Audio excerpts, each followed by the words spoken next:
की दूरी पर 219 करोड़ की लागत से लखनऊ हाईवे पर नया बस अड्डा बनकर तैयार है। रेलवे स्टेशन मंदिर से 1 किलोमीटर की दूरी पर 240 करोड़ रुपए में नया रेलवे स्टेशन डिजाइन किया गया है।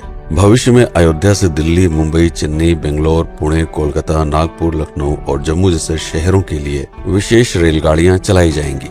हवाई अड्डा 1450 करोड़ रुपए में लगभग 1300 बीघे में फैला हुआ प्रयागराज हाईवे पर नाके के पास बनाया गया है नया एयरपोर्ट। यहाँ से राम मंदिर की दूरी से 12 किलोमीटर है। भविष्य में कई बड़े महानगरों के लिए सीधे उड़ानें उपलब्ध होंगी। घाघरा जलमार्ग, अगर आपके पास अपनी खुद की मोटर बोट है तो छपरा से घाघरा यानी सरयू नदी की सैर करते हुए लगभग 300 किलोमीटर नदी में चलकर भी अयोध्या पहुंच सकते हैं। भविष्य में इस रूट के लिए भी मोटर बोट चलाए जाने का प्रस्ताव है। राम मंदिर, अयोध्या के राम मंदिर की कुल कीमत है 1800 करोड़। पूरी तरह बन जाने के बाद अयोध्या का मुख्य आकर्षण होगा।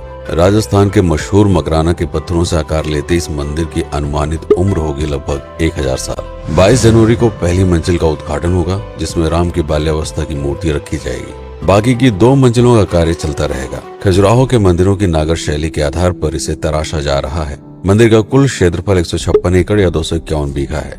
हनुमानगढ़ी, राम मंदिर से लगभग 800 मीटर की दूरी पर स्थित है हनुमानगढ़ी। मंदिर के आवासीय परिसर को मिलाकर यह लगभग 52 बीघे में फैला हुआ है। मंदिर की 76 सीढ़ियां चढ़कर हनुमान जी के दर्शन के बाद ही राम मंदिर में जाने का विधान है। यह मंदिर अयोध्या शहर के ठीक बीच में एक ऊंचे टीले पर बना है। शहर की तरफ आने वाले आक्रमणकारियों के आने की सूचना यहीं से प्राप्त करके अयोध्या के राजा तक भेजी जाती थी। इतिहासकारों के अनुसार जितनी बार भी अयोध्या पर आक्रमण हुआ, उतनी बार इस मंदिर को भी विध्वंस झेलना पड़ा। हालांकि सन्यासियों ने हर बार इस मंदिर को फिर से खड़ा किया। आज ये मंदिर रामानंद संप्रदाय और निर्वाणी अखाड़े के अधीन है। राम की पेड़ी, अयोध्या को सरयू नदी की भयंकर बाढ़ से बचाने के लिए इस बांध का निर्माण किया गया था, जिस पर श्रद्धालुओं के स्नान के लिए कई घाट बना दिए गए थे। इतिहासकारों के अनुसार जितनी बार भी बांध टूटता था, सरयू का पानी अयोध्या की गलियों में घुस आया करता था। इसी बाढ़ से बचने के लिए पूरे अयोध्या में जगह जगह पर ऊंचे टीले बनाए गए थे, जैसे राम टीला, हनुमान टीला, लक्ष्मण टीला। आज ये बांध अयोध्या का मुख्य पर्यटन स्थल बन चुका है। हर दीपावली पर यहाँ लाखों दिए जलाकर रामायण की उस घटना को उत्सव के रूप में मनाया जाता है जब श्री राम अयोध्या वापस लौटे थे। अयोध्या के कई बार उजड़ने के पीछे एक कारण इस नदी को भी माना जाता है। हालांकि इसी नदी की वजह से यहाँ पर गन्ने की खेती बड़े स्तर पर की जाती है। लता मंगेशकर चौराहा, नया घाट और बस स्टैंड के पास ही अयोध्या का मुख्य चौराहा 6.7 करोड़ रुपए में बनकर तैयार हुआ है। पद्मश्री से सम्मानित राम सुथार जी ने 2 माह के कठिन परिश्रम के बाद इस 40 फीट लंबी वीणा को आकार दिया। 14 टन की इस वीणा को लता जी के स्मृति चिन्ह के रूप में यहाँ पर लगाया गया है। इसीलिए इसका नाम नया घाट चौराहे से बदलकर लता मंगेशकर चौराहा कर दिया गया है। धर्मपथ, नया घाट से कुछ पहले सड़क के दोनों तरफ 30 फीट ऊंचे 40 सूर्य स्तंभ लगाए गए हैं, जिसे धर्मपथ का नाम दिया गया है, जो श्री राम के राजकुल सूर्यवंश का प्रतीक है।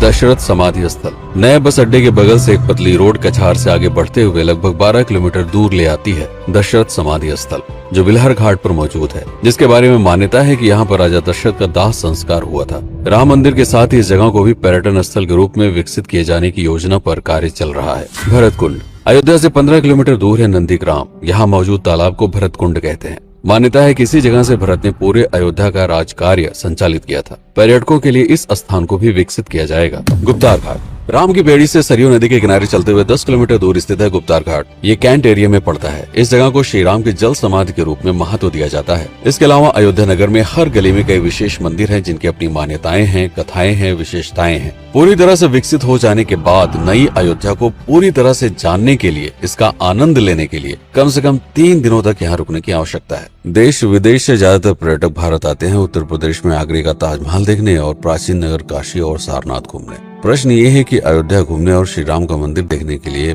भला विदेशी क्यों आएंगे?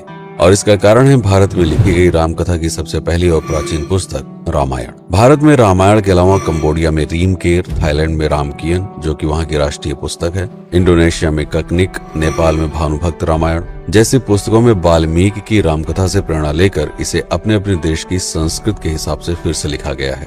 पात्रों के नाम, कुछ नई घटनाओं के अलावा मूल रामकथा सभी में एक जैसी है। इसके अलावा भारत में ही रामकथा को लेकर संस्कृत में 7 संस्करण, हिंदी में 3 संस्करण, गुजराती में 47, उड़िया में 14, तेलुगु में 5, कन्नड़ में 4 और अन्य भाषाओं में लगभग 17 संस्करण मौजूद है। इसके अलावा लिखे गए नाटक, कविताएं आदि को भी अगर मिला दिया जाए तो इस दुनिया में 300 से अधिक तरह से राम कथाएं बार बार लिखी गई हैं। इन सभी राम कथाओं पर कई विशेषज्ञों ने समय समय पर अध्ययन किया और अपने विचार दिए। Father Camille Bulcke, Hermann Jacobi, Wendy Doniger, Edward अल खरर, Alf Hiltebeitel, Paula Richman, Aubrey Menen, Ramesh Menon, Radha Vishwanath, Shantanu Gupta, Meenakshi Jain, Lala Sitaram, Swami Gyanananda Saraswati जैसे कई लोगों ने समय समय पर राम कथा को लेकर गहन शोध किया और इसमें छिपे हुए मूल कथा के साथ ही इसके इतिहास को समझने का प्रयास भी किया। राम कथा थी कौशल प्रदेश के द्वारा किष्किंधा और लंका पर विजय प्राप्त करने की पहली बार एक अखंड भारत के निर्माण की। रामायण महत्वपूर्ण इसलिए हो जाता है क्योंकि ये अखंड भारत युद्ध से अधिक व्यक्ति के आदर्शों, सूझबूझ, मित्रता जैसे गुणों से स्थापित हुआ। रामायण एक ऐसा डॉक्यूमेंट है जो ये समझाता है कि भारत पहली बार एक कैसे हुआ। इसलिए ये गाथा न तो कभी भुलाई जा सकती है और न ही कभी मिटाई जा सकती है। और आज की अयोध्या उसी अखंड भारत का एक प्रतीक है, अपनी संपन्नता के कारण जिसने समय समय पर बाहरी आक्रमणकारियों का भी सामना किया। अयोध्या की इसी संपन्नता ने यहाँ पर मुगलों को भी आकर्षित किया। महात्मा बुद्ध भी यहाँ पर रुके, सिखों के गुरु साहब भी आए और जैन धर्म के तीर्थंकर भी। सिर्फ आए ही नहीं बल्कि उनके अनुयायी यहीं पर बसते चले गए।